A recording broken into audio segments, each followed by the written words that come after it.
Hello friends, welcome to EduScoop and we are continuing with our MPGK lecture series. इस lecture series में हमने MPGK को district wise पढ़ना start किया था, जिसमें हम एक एक डिस्ट्रिक्ट को लेकर उसके बारे में जितने भी इम्पोर्टेंट पॉइंट्स हैं या एग्ज़ाम रिलेटेड क्वेश्चंस वहाँ से बन सकते हैं वो सारी चीज़ें डिस्कस कर रहे थे। और इसी सीरीज़ में हम लोग अभी तक 13 डिस्ट्रिक्ट्स कवर कर चुके हैं, जिसमें हमने 3 डिविजन्स कंप्लीट कर लिए हैं। आज से हमको एक नया डिवीजन स्टार्ट करना है। अगर आपको ये लेक्चर सीरीज़ पसंद आ रही है और it is helping you in your preparation, so please subscribe our channel on YouTube. You can also follow us on Instagram page, you can join our Telegram channel and you can follow us on Facebook also.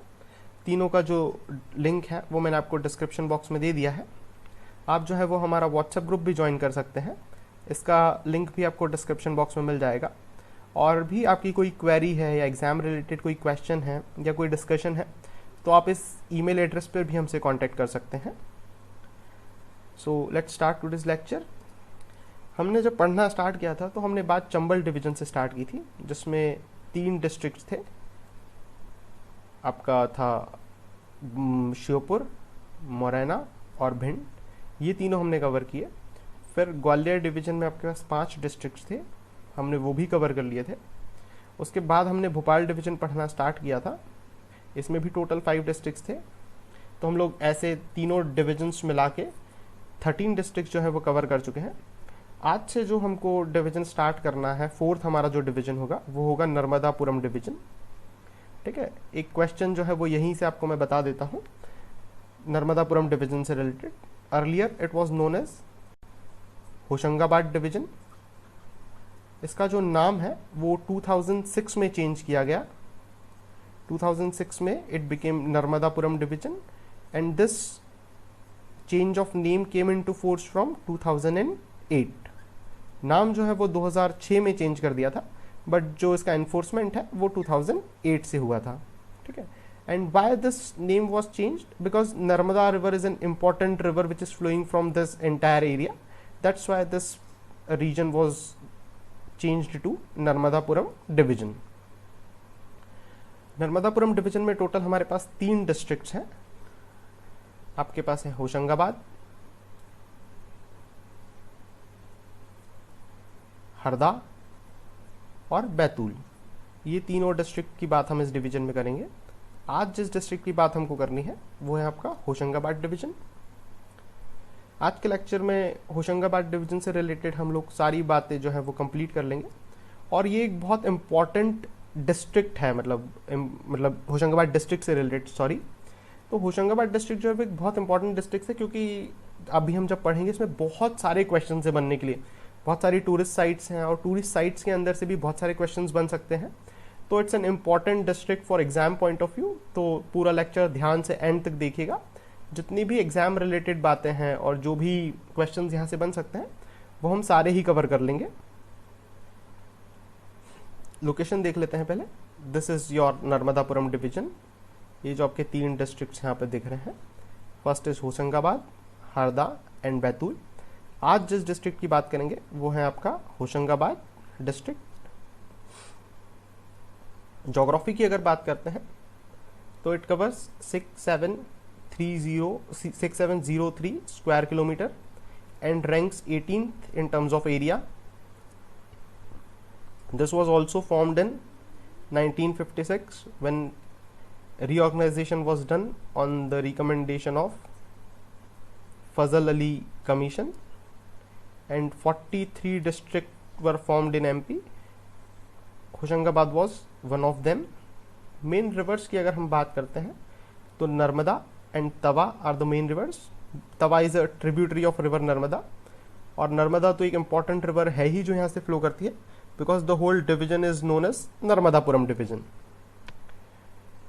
Boundaries की बात करते हैं तो it shares boundary with Sehore, Raisen, Narsinghpur, Chhindwara, Betul and Harda. ठीक है, फिर polity की बात करते हैं तो Hoshangabad itself a Lok Sabha constituency out of 29 constituencies present in MP. Then it is further subdivided into tehsils, which are Sioni Malwa, Dularia, Hoshangabad, Itarsi, Babai, Suhagpur, Pipariya and Bankhedi.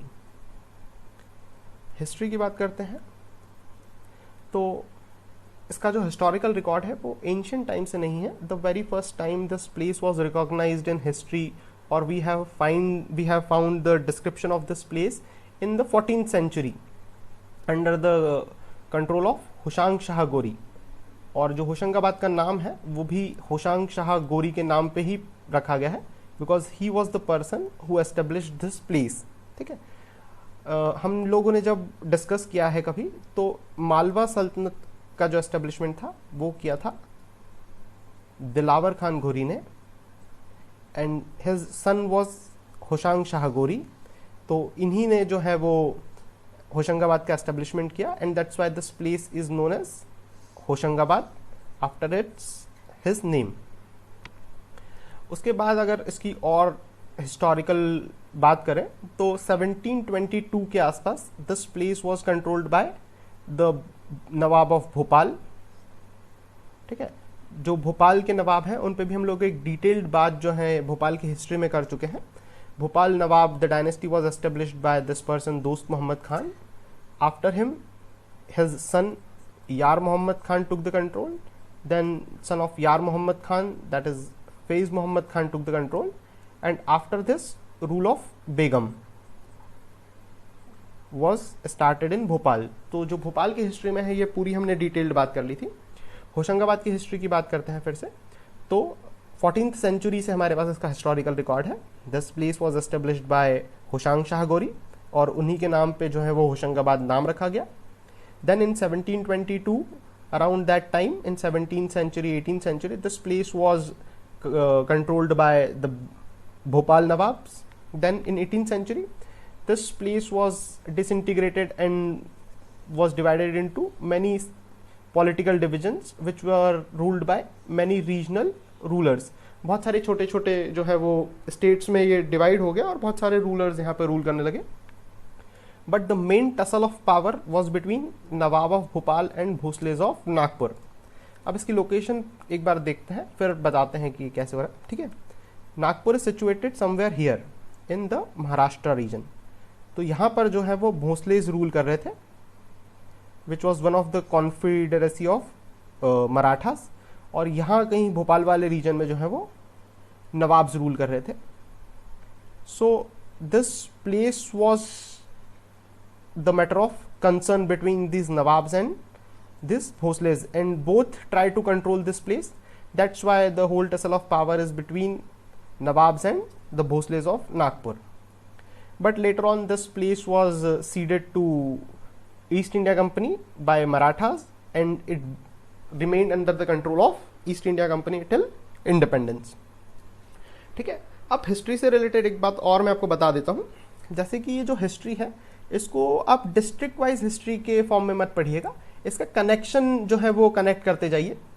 जैसे हमने इसके पहले भोपाल की हिस्ट्री पढ़ी तो भोपाल की हिस्ट्री भी यहाँ से कनेक्टेड है, क्योंकि जो एमपी की हिस्ट्री है वो बहुत ज़्यादा वेल कंपाइल्ड नहीं है। जैसे इंडियन हिस्ट्री पे आपको बुक्स मिल जाएंगी, वैसे एमपी की हिस्ट्री के लिए बहुत वेल कंपाइल्ड मटेरियल नहीं है आपके पास।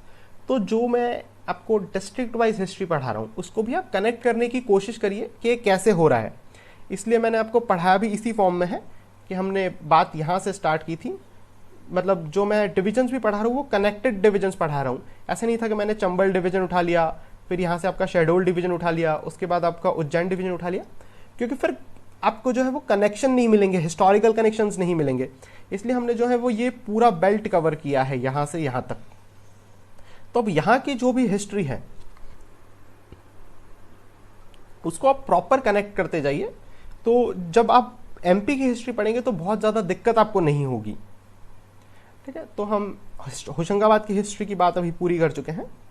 Next our point is economy. Mainly अगर इकोनॉमी देखें तो it is largely dependent on agriculture. This area is very rich in black soil, and यहाँ पे जो प्रेसिपिटेशन है मतलब जो रेनफॉल है वो भी बहुत अबंडेंस में होता है, तो एग्रीकल्चर के लिए बहुत सूटेबल कंडीशंस मिल जाती हैं, black soil with huge amount of precipitation. तो एग्रीकल्चर जो है वो यहाँ का मेन ऑक्यूपेशन है, जिसमें soybean is widely grown in this region along with wheat cotton is also grown in some areas. अगर फिर इंडस्ट्री की बात करें तो एक बहुत इंपॉर्टेंट इंडस्ट्री है, that is security paper mill situated in Hoshangabad. याद रखिएगा, security paper mill is situated in Hoshangabad and this unit is regulated by printing and minting corporation of India. Next, इसका ईयर भी इंपॉर्टेंट है, दिस वॉज एस्टेब्लिश्ड इन 1968।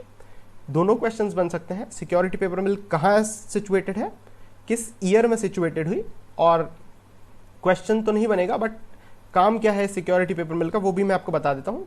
जो आपके note हैं, जो हमारा करेंसी नोट होता है, उसका जो पेपर है वो यहाँ पे बनता है।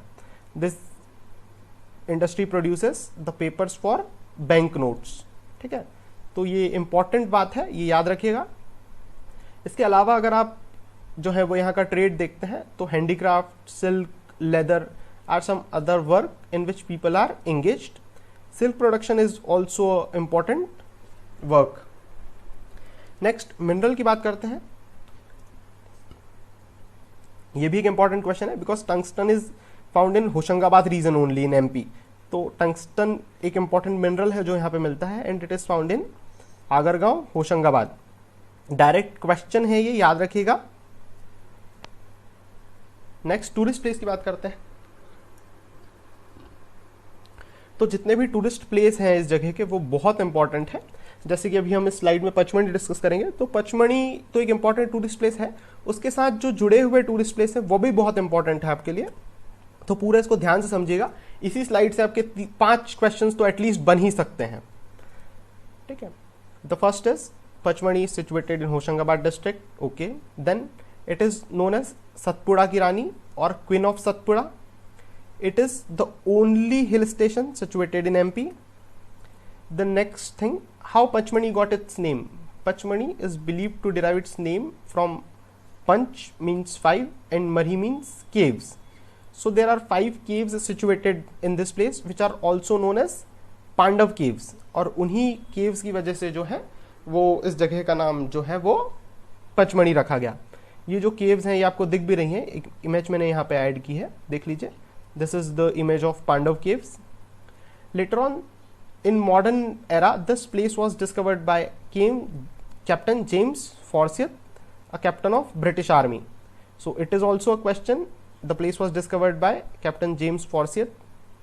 Dhupgarh, the highest point which heights to 1352 meters, is situated in Hoshangabad district.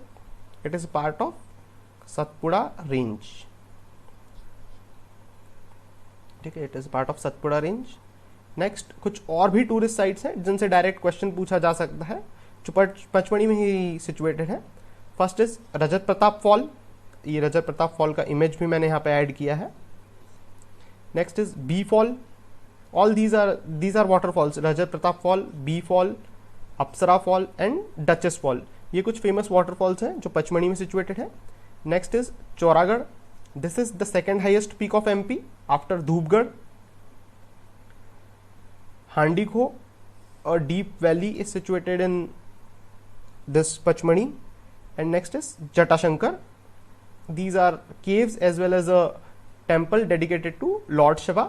So ये सारी important sites हैं जो पचमणी में situated है। यहाँ से 4-5 questions तो आपके बन ही सकते हैं। मैं आपको identify करवा देता हूँ। जैसे Pachmarhi situated in Hoshangabad district. Then Pandav caves is situated in Pachmani. This place was discovered by Captain James Forsyth. The highest peak of MP is situated in Hoshangabad, that is Dhupgarh. Its height is 1352 kilometer. So all these are questions. और जो नीचे भी sites हमने discuss की हैं वो भी आप एक बार याद रखिएगा, वहाँ से भी क्वेश्चन पूछा जा सकता है। Next important site is Adamgarh caves. This caves are also prehistoric era. जैसे हमने अभी लास्ट जो डिस्ट्रिक्ट हमने पढ़ा था रायसेन डिस्ट्रिक्ट, वहाँ पे जैसे भीमबेटका केव्स हैं, वैसे ही Adamgarh caves are also of prehistoric era and they are related to palaeolithic and mesolithic age. कुछ ऐसी ही जो रॉक पेंटिंग्स है वो यहाँ पे मिली हैं, जैसी भीमबेटका में मिली हैं सेम वैसी ही। सो याद रखिएगा, Adamgarh caves is situated in Hoshangabad district. Next important natural tourist site is Pachmarhi biosphere reserve. Basically, it is a unit for the conservation of wildlife and ecosystem established in Hoshangabad district in Satpura ranges. ठीक है, इसकी भी 3 सब units हैं, मतलब जो Pachmarhi biosphere reserve है उस वो 3 जो है वो कंजर्वेशन यूनिट से मिलके बना है, या 3 कंजर्वेशन यूनिट्स उसका पार्ट है। पहली is Pachmarhi wild life sanctuary, second is Satpura national park, it is also situated in Hoshangabad district. ठीक है, ईयर याद रखिएगा, it was setup in 1981 and it was included in project tiger in 1999। And तीसरा जो part है पचमढ़ी बायोस्फीयर रिजर्व का वो है Bori wildlife sanctuary, it is also situated in Satpura range. Next जो इंपॉर्टेंट साइट है वो है Sethani ghat, it is a ghat situated on the bank of river Narmada. और इंपॉर्टेंट क्यों है? Because it is one of the largest ghat in India. कुछ बहुत famous Ghats हैं इंडिया के, जैसे मणिकर्णिका जो घाट है उत्तर प्रदेश में, वैसे ही राम घाट है आपका शपरा रिवर पे उज्जैन में। तो सेठानी घाट एक इंपॉर्टेंट घाट है रिवर नर्मदा पे, और कहाँ सिचुएटेड है वो? होशंगाबाद डिस्ट्रिक्ट में, याद रखिएगा। Last important site is Hoshang Shah fort. This fort was constructed by Hoshang Shah, the person who established this place. फिर फेमस पर्सनालिटीज की बात करते हैं इस डिस्ट्रिक्ट की, तो 2 लिटरेरी पर्सनालिटीज, 2 फेमस राइटर्स जो हैं हिंदी के, वो दोनों ही इस डिस्ट्रिक्ट को बिलोंग करते हैं। First one is Pandit Makhanlal Chaturvedi, popularly he was known as Pandit ji. He was a Indian poet, writer, essayist and playwright. ठीक है, इनका जो जन्म है वो बाबई विलेज में हुआ था। और एक इंपॉर्टेंट पॉइंट यहाँ से ये है कि the Babai village was later known as Makhan Nagar. This place was renamed after the author Makhanlal Chaturvedi and Babai village is known as Makhan Nagar. तो एक इंपॉर्टेंट पॉइंट है, याद रखिएगा। जो दूसरे लिटरेरी पर्सनालिटीज हैं यहाँ से वो है Harishankar Parsai. He was born in Jamai village of Hoshangabad district. Last fact जो होशंगाबाद डिस्ट्रिक्ट से पढ़ना है हमको, that is Itarsi railway junction. It is the busiest and largest railway junction of MP. ठीक है, तो याद रखिएगा Itarsi railway junction is situated in Hoshangabad district. Thanks for watching. अगर आपको ये वीडियो पसंद आया है तो प्लीज लाइक करिए और बेल आइकन हिट कर दीजिए, सो दैट आपको जो भी हमारे नेक्स्ट वीडियोस हैं उनके अपडेट्स मिल जाएं। आप हमें टेलीग्राम पे फॉलो कर सकते हैं, you can also join our Telegram channel, और आप हमें इंस्टाग्राम पे भी फॉलो कर सकते हैं। आप फेसबुक और व्हाट्सएप पर भी हमसे कांटेक्ट कर सकते हैं, जो दोनों का लिंक है वो मैंने आपको डिस्क्रिप्शन बॉक्स में दे दिया है। Thanks for watching.